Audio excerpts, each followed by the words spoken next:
In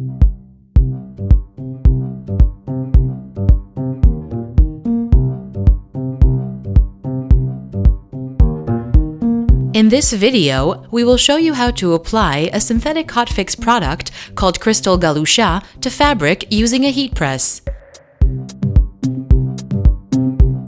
First, check if your carrier material is suitable for hotfix application.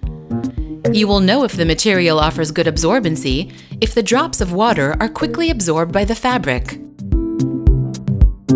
Peel off the white protective film and place the motif on the fabric in the desired position.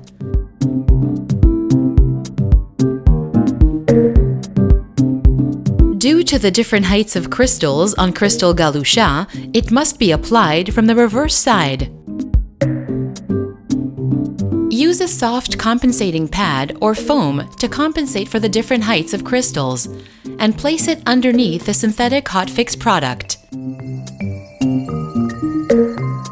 To protect the fabric in the heat press from any glue residue, use a Teflon foil.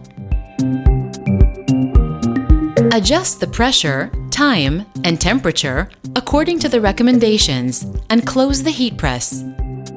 After you have completed the application, use a simple pressing cloth to apply additional pressure to the product.